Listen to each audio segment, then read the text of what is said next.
அன்பான மாணவர்களே, இன்று நாம் 16ஆம் வகுப்பில் விலங்கியல் பாடத்தில் உடல் திரவங்கள் மற்றும் சுற்றோட்டம் என்ற இந்த பாடத்தை நாம் பார்க்க இருக்கின்றோம். பாடம் 7. இந்த உடல் திரவங்கள் மற்றும் சுற்றோட்டம் என்ற பாடத்தில் உள்ளடக்கப்பட்ட தலைப்புகள் என்று எடுத்துக்கொண்டால், 1.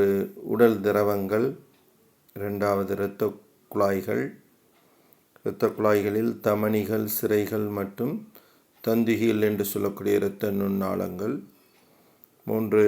சுற்றோட்ட பாதைகள், 4. மனித சுற்றோட்ட மண்டலம், 5. இரட்டை சுற்றோட்டம், 6. இதயச் செயல்களை நெறிப்படுத்துதல், 7. சுற்றோட்ட மண்டல கோளாறுகள், 8.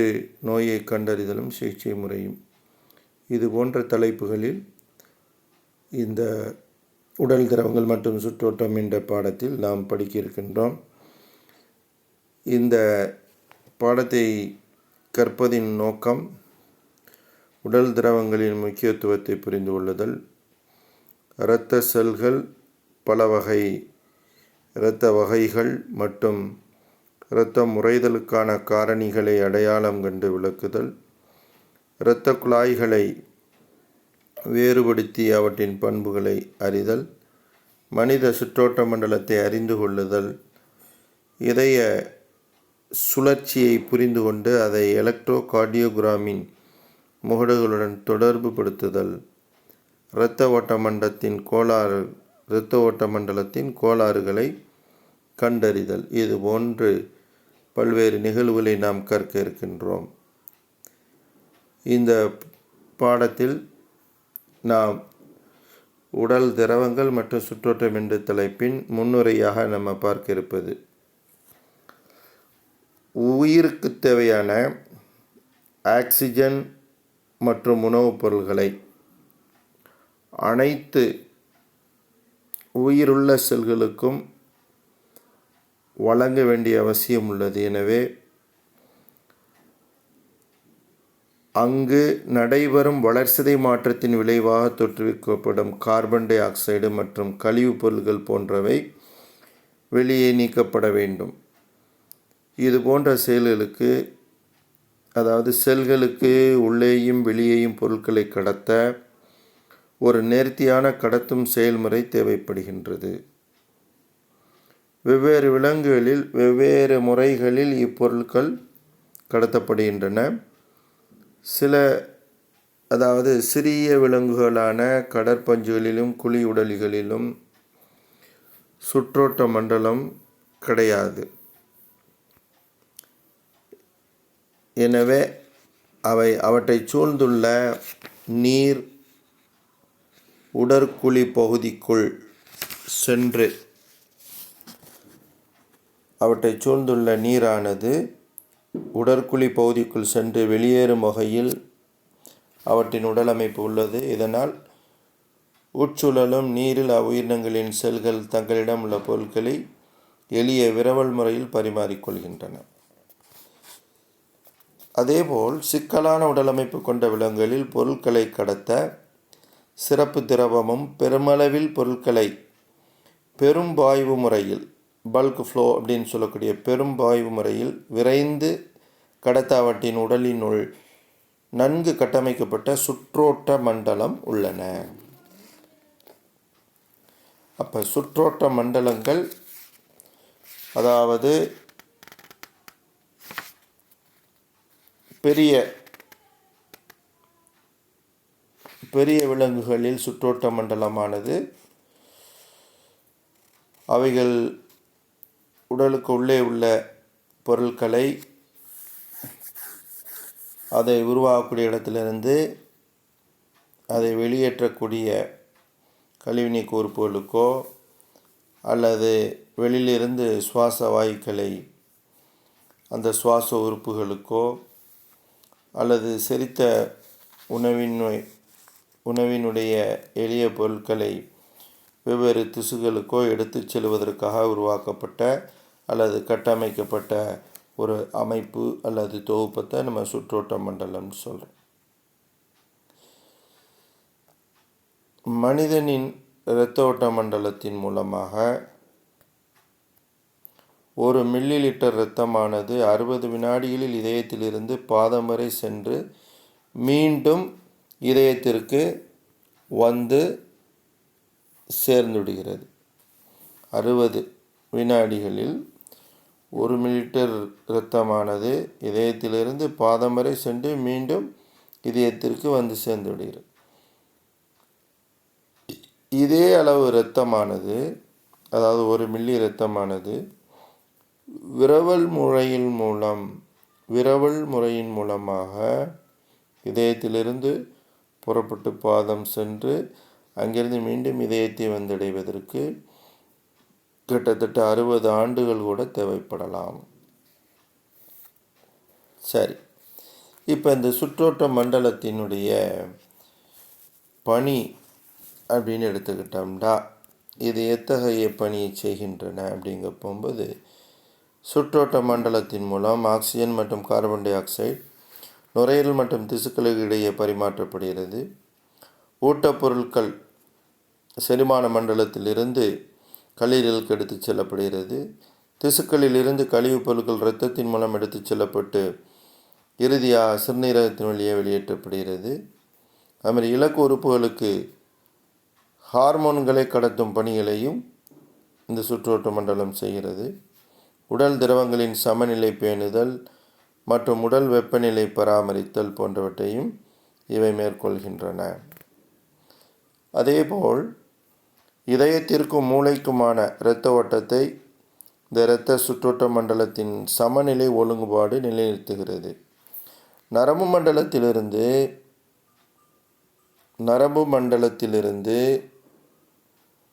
பெறப்படும் சமிக்கைகள் இரத்த அழுத்தத்தை திடீரென குறைப்பதால் மூளைக்கு செல்லும் ஆக்சிஜன் குறைந்து மயக்கம் ஏற்படுகிறது. இதயம் மற்றும் இரத்த குழாய்கள் ஒன்றிணைந்து செயலாற்றி இம்மாதிரியான சிக்கல்களை எவ்வாறு தடுக்கின்றன என்பதை இந்த நம்ம பாடத்தில் நம்ம பார்க்க இருக்கின்றோம். முதலாவதாக உடல் திரவங்கள். நம்ம இதுவரைக்கும் பார்த்தது, அதாவது உடல் திரவங்கள் மற்றும் சுற்றோட்டம் என்ற தலைப்பிலே ஒரு முன்னுரையாக பார்த்தது. இப்போ நாம் பார்க்கக்கூடிய முதல் தலைப்பு உடல் திரவங்கள், பாடி ஃப்ளூயிட்ஸ். உடல் திரவம் நீரையும் அதில் கரைந்துள்ள பொருட்களையும் உள்ளடக்கியதாகும்.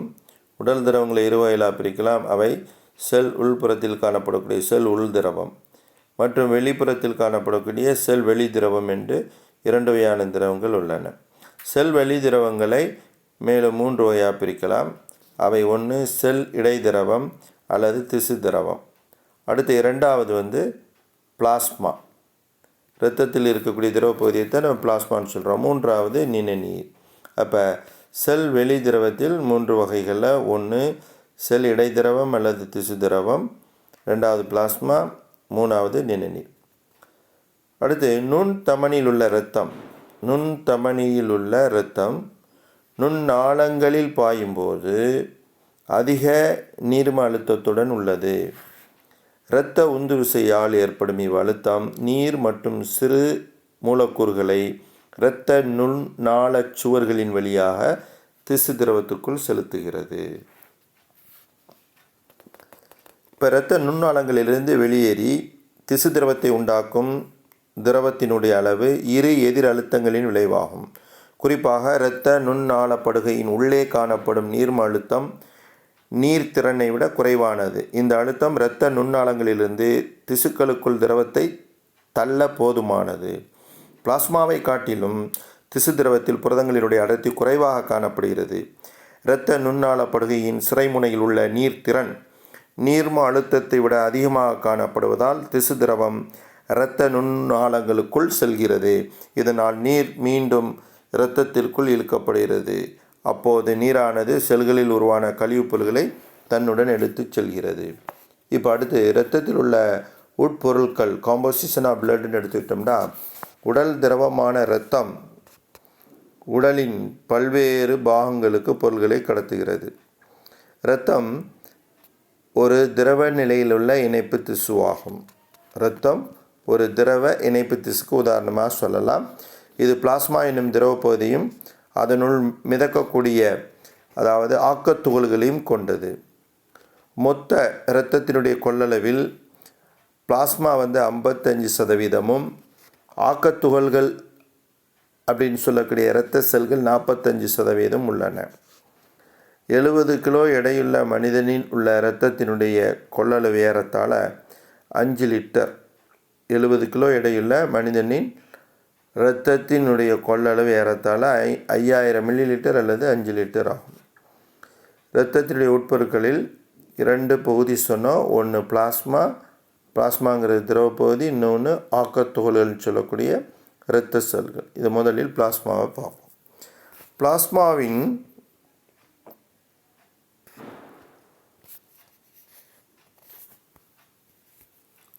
இப்போ பிளாஸ்மான்னு எடுத்துக்கிட்டோம்னா இரத்தத்தில் உள்ள உட்பொருட்களில் ஃபஸ்ட்டு பிளாஸ்மாவில் நீரினுடைய அளவு 80 to 92% மற்றும் நீரில் கரைந்துள்ள பொருட்களான பிளாஸ்மா புரதங்கள், கனிம பொருட்கள், அது மாதிரி கரிம பொருட்கள் மற்றும் சுவாச வாயுக்கள் ஆகியவை அடங்கியுள்ளன. அப்போ பிளாஸ்மாவில் அடங்கியுள்ள பொருட்கள் யாவை என்று கேட்டால் நம்ம என்ன சொல்லணும்? புரதங்கள், கனிம பொருட்கள், கரிம பொருட்கள், சுவாச வாயுக்கள் இவ்வளையும் அதில் இருக்குது. இது தவிர மெயினாக என்ன இருக்கும்? நீர் தான் 80 to 92%. நீரில் கரைந்துள்ள பொருட்கள், அதாவது நீரில் கரைந்துள்ள பொருட்களில் ஒன்று பிளாஸ்மா புரதம், ரைட்டா? ரெண்டாவது கனிம பொருட்கள், மூணாவது கரிம பொருட்கள், நாலாவது சுவாச வாயுக்கள். சரி, இப்போ புரதங்கள் எடுத்துக்கொண்டால் பிளாஸ்மா புரதங்கள், இந்த பிளாஸ்மா புரதங்கள் எங்கே உற்பத்தி செய்யப்படுதுன்னா கல்லீரலில் உற்பத்தி செய்யப்படுகிறது. இந்த கல்லீரலில் உற்பத்தி செய்யப்படும் பிளாஸ்மா புரதங்கள் 4. அவை ஒன்று அல்புமின், ரெண்டாவது குளோபுலின், மூணாவது புரோத்ராம்பின், நாலாவது ஃபைப்ரினோஜன். 4 புரதங்கள் கல்லீரலிருந்து உற்பத்தி செய்யப்பட்டு பிளாஸ்மாவில் இருக்கும். அதில் ஒவ்வொன்றா பார்க்கணும். ஃபஸ்ட்டு இப்போ ஆல்புமின் இரத்தத்தின் ஊடுகலப்பு அழுத்தத்தை இது நிர்வகிக்கக்கூடியது. குளோபுலின் பொறுத்தவரை அயனிகள், ஹார்மோன்கள், கொழுப்பு ஆகியவற்றை கடத்துவதுடன் நோய் எதிர்ப்பு பணியிலும் உதவுகிறது. குளோபுலின் அயனிகள், ஹார்மோன்கள், கொழுப்பு ஆகியவற்றை கடத்துவதுடன் நோய் எதிர்ப்பு பணியிலும் உதவுகிறது. அடுத்து புரோத்ராம்பின் மற்றும் ஃபைப்ரினோஜன் ஆகிய 2 பிளாஸ்மா புரதங்களும் இரத்த முறைதலில் பங்கேற்கக்கூடியது. புரோத்ராம்பின், ஃபைப்ரினோஜன் இந்த 2மே இரத்த முறைதலில் பங்கு உள்ளது. அப்போ 4ல் இந்த 2 இரத்த முறைதலில் பங்கு உள்ளது. குளோபுலின் சொல்லக்கூடியது இரத்தத்தின் ஊடுகலப்பு அழுத்தத்தை கட்டுப்படுத்துகிறது. அதே மாதிரி அதாவது அல்புமின் ஊடுகலப்பு அழுத்தத்தை நிர்வகிக்கிறது. குளோபுலின் அயனிகள், ஹார்மோன், கொழுப்பு ஆகியவற்றை கடத்துவதோடு நோய் எதிர்ப்பு பணியிலையும் உதவக்கூடியது. இப்போ அடுத்து அதில் உள்ள மற்ற கனிம பொருட்கள், சுவாச வாயுக்கள் அப்படிங்க போகும்போது யூரியா, அமினோ அமிலங்கள், குளுக்கோஸ், கொழுப்பு மற்றும் வைட்டமின் ஆகியனவும் பிளாஸ்மாவில் உள்ள கரிம பொருட்கள். யூரியா, அமினோ அமிலம், குளுக்கோஸ், கொழுப்பு மற்றும் வைட்டமின்கள். அது மாதிரி கனிம பொருட்கள் அதில் சோடியம், பொட்டாசியம், கால்சியம் மற்றும் மக்னீசியம் ஆகியவற்றின் குளோரைடுகள், கார்பனேட்டுகள் மற்றும் பாஸ்பேட்டுகள் ஆகியவை பிளாஸ்மாவில் உள்ள கனிம பொருட்கள். அது மாதிரி பிளாஸ்மாவினுடைய பகுதி பொருட்களை பொறுத்தவரை இவை நிலையானவை அல்ல. உணவு உண்ட பிறகு கல்லீரல் போற்றல் சிரையில் குளுக்கோஸினுடைய அளவு மிகவும் அதிகரிக்கிறது. உணவு உண்ட பிறகு கல்லீரல் போற்றல் சிரையில் குளுக்கோஸினுடைய அளவு மிகவும் அதிகரிக்கிறது. ஏனெனில் குடலில் இருந்து குளுக்கோஸ் சேமிப்பதற்காக கல்லீரலுக்கு எடுத்து செல்கிறது. குடலிலிருந்து சேமிப்பதற்காக குளுக்கோஸானது கல்லீரலுக்கு எடுத்து செல்லப்படுகிறது. சிறிது நேரத்திற்கு பின் இரத்தத்தில் உள்ள குளுக்கோஸ் உறிஞ்சப்பட்டு விடுவதால் அதன் அளவு படிப்படியாக குறைகிறது. இப்போ அளவுக்கு அதிகமான புரதம் அந்த புரதத்தை நாம் உட்கொள்வதால் உருவாகும் உபரி அமினோ அமிலங்கள், அதிகமான அமினோ அமிலங்கள் நமது உடலில் சேமிக்க முடியாது. எனவே கல்லீரலில் இவை அந்த அதிகப்படியான அமினோ அமிலங்களை சிதைத்து யூரியாவை உற்பத்தி செய்கிறது. அப்போ யூரியா உருவாக்கப்படக்கூடிய இடம் எது அப்படின்னுட்டா கல்லீரல். யூரியாங்கிற ஒன்று, அதாவது அமினோ அமிலங்கள் சிதைக்கப்படுவதனால், அமினோ அமிலங்கள் அதிகமாக எடுத்துக்கிட்டோம்னா, அதாவது புரத பொருள்கள் அதிகமாக எடுத்துக்கிட்டோம்னா அவைகள் செரிக்கப்பட்டு அமினோ அமிலங்களாக மாற்றப்படுது. அந்த அமினோ அமிலங்கள் உடலுக்கு தேவைக்கு அதிகமாக இருந்தால் அவை என்ன செய்யும்? சிதைக்கப்பட்டு கல்லீரலில் யூரியாவாக மாற்றப்படுகிறது. கல்லீரல் போர்ட்டல் சிரை மற்றும் கல்லீரல் தமனி ஆகியவற்றில் உள்ள இரத்த யூரியாவை காட்டிலும் கல்லீரல் சிரையில் உள்ள இரத்தத்தில் அதிகளவு யூரியாவை கொண்டுள்ளது அல்லது யூரியா காணப்படுகிறது. கல்லீரல் தமனி மற்றும் கல்லீரல் போர்ட்டல் சிரையில் காணப்படக்கூடிய இரத்தத்தில் உள்ள யூரியாவை காட்டிலும் கல்லீரல் சிரையில் உள்ள இரத்தத்தில் யூரியாவானது அதிகமாக காணப்படுகிறது. அடுத்து ஆக்கக்கூறுகள். இந்த ஆக்கக்கூறுகள் அல்லது ஆக்கத்துகள்கள் அப்படின்ற தலைப்பில் இரத்த செல்களை பற்றி பார்க்க போகிறோம். இரத்த செல்கள். இரத்த செல்களில் 3 விதமான செல்கள் காணப்படுகின்றன. இரத்த சோப்பணுக்கள், இரத்த வெள்ளையணுக்கள் மற்றும் இரத்த தட்டுக்கள் ஆகியவை.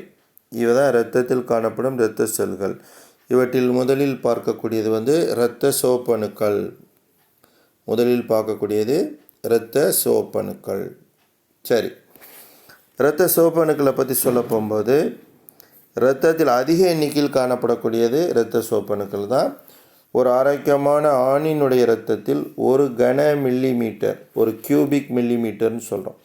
1 கன மில்லிமீட்டரில் ஏறத்தாழ 5 முதல் 5.5 மில்லியன் சோப்பணுக்களும், பெண்களின் இரத்தத்தில் 1 கன மில்லிமீட்டரில் ஏறத்தாழ 4.5 to 5 மில்லியன் இரத்த செல்களும் காணப்படுகின்றன. இப்போ சோப்பணுக்கள் ஆண்களுக்கும் பெண்களுக்கும் வேறுபாடு இருக்குது. ஆண்களில் 1 கன மில்லிமீட்டரில் 5 to 5.5 மில்லியன், பெண்களில் 1 கன மில்லிமீட்டரில் 4.5 to 5 மில்லியன் இரத்த சோப்பணுக்கள் காணப்படுகிறது. இப்போ இரத்த சோப்பனுடைய அதனுடைய அமைப்பை பார்த்தோம்னா ஆக்சுவலாக வட்ட வடிவமாக காணப்படும். சரி, இப்போ அந்த இரத்த சோப்பணுக்களை பொறுத்தவரை அதனுடைய அளவு ஏறத்தாழ 7 மைக்ரோமீட்டர். மைக்ரோமீட்டருங்கிறது மைக்ரான். 7 மைக்ரோமீட்டர் விட்டமுடைய மிகச்சிறிய செல்லு. இரத்த சோப்பணுக்களின் நிறத்திற்கு காரணம் என்ன அப்படின்னு கேட்டால் அவற்றில் காணப்படக்கூடிய சுவாச நிறமியான ஹீமோகுளோபின். இந்த ஹீமோகுளோபின் இரத்த சோப்பணுக்களின் சைட்டோபிளாசத்தில் கரைந்த நிலையில் காணப்படுகிறது. அதனால தான் இது சோப்பு நிறமாக காணப்படுகிறது அப்படின்னு சொல்லலாம். அப்போ இரத்த சோப்பணுக்களுக்கு அந்த சோப்பு நிறத்திற்கு காரணமே ஹீமோகுளோபின். சரி, சுவாச வாயுக்களை கடத்துவதில் ஹீமோகுளோபின் முக்கிய பங்கு வகிக்கிறது. அதில் ஆக்சிஜன் மற்றும் கார்பன் டை ஆக்சைடு ரெண்டையுமே கடத்தக்கூடியது. அது மட்டுமின்றி திசு திரவத்துடனான வாயு பரிமாற்றத்திற்கும் இது காரணமாகிறது. இப்போ நீங்கள் படம் 7.1 இரத்த சோப்பனினுடைய அமைப்பை பார்க்குறோம். மொதல் படம் குறுக்கு விட்ட தோற்றம், 2வது மேற்புற தோற்றம். அந்த குறுக்கு விட்டத்தை வச்சு நீங்கள் பார்க்க போகும்போது அதனுடைய அளவு 2.5 மைக்ரோமீட்டரும், மேற்புறத்தில் அந்த வட்டமாக இருக்கக்கூடிய அதனுடைய மொத்த விட்டம் 7 மைக்ரோமீட்டரும் சொல்லியிருக்காங்க. இது தட்டு போன்று இருக்கும், வட்டமாக இருக்கும், இருபுறமும் குளிந்து இருக்கும். சரி, அதனுடைய அமைப்பை பற்றி பாருங்கள். இருபுறமும் குளிந்த தன்மையுடைய இரத்த சோப்பணுக்கள் அவற்றினுடைய புறப்பரப்புக்கும் கொள்ளளவுக்கும் இடையான விகிதத்தை அதிகரிக்கின்றது. அப்போ வட்டமாக இருக்கும், தட்டு போன்றிருக்கும், இருபுறமும் குளிந்து காணப்படக்கூடியது. சரி, இந்த இரத்த சோப்பனானது செல்களின் உள்ளும் புறமும் ஆக்சிஜன் எளிதாக ஊடுருவ அனுமதிக்கக்கூடியது. இரத்த சோப்பணுக்களில் உட்கரு, மைட்டோகாண்ட்ரியா, ரிபோசோம்கள் மற்றும் அகப்பிளாசவலை போன்ற செல் நுண்ணுறுப்புகள் காணப்படவில்லை. இந்த மாதிரி செல் நுண்ணுறுப்புகள் பெரும்பாலும் இவையெல்லாம் இருக்காது. உட்கரும் இருக்காது. மைட்டோகாண்ட்ரியா, ரிபோசோம் மற்றும் அகப்பிளாசவலை இது போன்ற செல் நுண்ணுறுப்புகள் காணப்படவில்லை. இதனால் அதிகமான ஹீமோகுளோபினை இதெல்லாம் இல்லாததுனால அதிகமான ஹீமோகுளோபினை இவை தன்னகத்தை ஏற்றுக்கொள்வதன் மூலம் இவை செல்களின் ஆக்சிஜன் ஏற்புத்திறனை அதிகரித்து கொள்கிறது. அப்போ இந்த இரத்த சோப்பணுக்கள் அதிகமாக ஹீமோகுளோபினை ஏற்றுக்கொள்ளுது. அதாவது ஹீமோகுளோபின் அப்படிங்கிறது இது ஒரு சுவாச நிறமி. இதுதான் ஆக்சிஜனை பிடிக்கக்கூடியது. சரி, அப்போ நிறைய ஹீமோகுளோபின் இருந்துச்சுன்னா அதிகமான ஆக்சிஜன் ஏற்புத்திறன் இருக்கும். சரி, இப்போ ஒரு உடல்நலமுள்ள மனிதனில் இரத்த சோப்பணுக்குள்ளே சராசரி வாழ்நாள் எடுத்துட்டோம்னா 120 நாட்கள். 120 நாட்களை கடந்த பிறகு இவை மண்ணீரல் அளிக்கப்படுகிறது. எனவே இவை மண்ணீரல்கள் எவ்வாறு அழைக்கப்படும்? இரத்த சோப்பணுக்களின் இடுகாடு அல்லது கல்லறை என்று அழைக்கப்படுகிறது. ஹீமோகுளோபின் ஹீம் மற்றும் குளோபின் என்ற இரு பகுதி உள்ளது. ஹீமோகுளோபினின் ஹீம் பகுதி மறுபயன்பாட்டிற்காக எலும்பு மஞ்சைக்கு திரும்புகின்றது. அது சிதைக்கப்படும் போது ஹீமோகுளோபின் சிதைக்கப்படும் அல்லது இரத்த சோப்பணுக்கள் சிதைக்கப்படும் பொழுது ஹீமோகுளோபின் காணப்படக்கூடிய ஹீம் பகுதி மீண்டும் பயன்படுத்துவதற்காக எலும்பு மஞ்சைக்கு வருது. பெரியவர்களில் ஆக்சிஜன் குறையும் நிலையில் பெரியவர்களில் ஆக்சிஜன் அளவு குறைஞ்சிச்சுன்னா சிறுநீரகங்களால் சுரக்கப்படக்கூடிய மற்றொரு ஹார்மோன், அதாவது எரித்ரோபாய்டின் என்னும் ஹார்மோன், எரித்ரோபாய்டின் சொல்லக்கூடிய அந்த ஹார்மோன் எலும்பு மஞ்சையில் இரத்த சோப்பணுக்களை உற்பத்தி செய்யும் தண்டு செல்களை தூண்டி இரத்த சோப்பணுக்களை உற்பத்தி செய்ய உதவுகிறது. அப்போ அந்த எரித்ரோபாய்டின் என்ற ஹார்மோன் எலும்பு மஞ்சையில் இரத்த சோப்பணுக்களை உற்பத்தி செய்யக்கூடிய தண்டு செல்களை தூண்டி இரத்த சோப்பணுக்களை உற்பத்தி செய்ய உதவக்கூடியது அந்த ஹார்மோன். இது எங்கே இருக்குதுன்னா மனிதனின் சிறுநீரகங்களில் சுரக்கப்படக்கூடிய ஹார்மோன். அப்போ எப்போ இது சுரக்கப்படும்னா ஆக்சிஜனுடைய பற்றாக்குறை, ஆக்சிஜனுடைய அளவு குறையும் நிலையில் இது என்ன பண்ணும்? இந்த எரித்ரோபாய்டின் சுரக்கப்பட்டு இது அதிகமாக இரத்த சோப்பணுக்களை உற்பத்தி செய்யும். அடுத்து பிளாஸ்மாவில் உள்ள இரத்த சோப்பணுக்களுக்கும் இரத்த பிளாஸ்மாவிற்கும் இடையே உள்ள விகிதமானது ஹெமட்டோகிரிட் என்னும் செல் அடர்த்தி கொள்ளளவு அளவிடப்படுகின்றது. பிளாஸ்மாவில் உள்ள இரத்த சோப்பணுக்களுக்கும் இரத்த பிளாஸ்மாவிற்கும் இடையே உள்ள விகிதமானது ஹெமட்டோகிரிட் என்று அழைக்கப்படுகிறது. இது செல் அடர்த்தி கொள்ளளவு, அதாவது செல்லு பிளாஸ்மாவில் இரத்த சோப்பனுடைய அடர்த்தி அதனுடைய கொள்ளளவை அளவிடப்படுகின்றது. ஹீமோகிரிட் கொண்டு அளவிடப்படுகிறது. சரி, இப்போ அடுத்து நாம் பார்க்கக்கூடியது வெள்ளை அணுக்கள். வெள்ளை அணுக்களிலிருந்து அடுத்த நம்ம வகுப்பிலே பார்க்கலாம். நன்றி.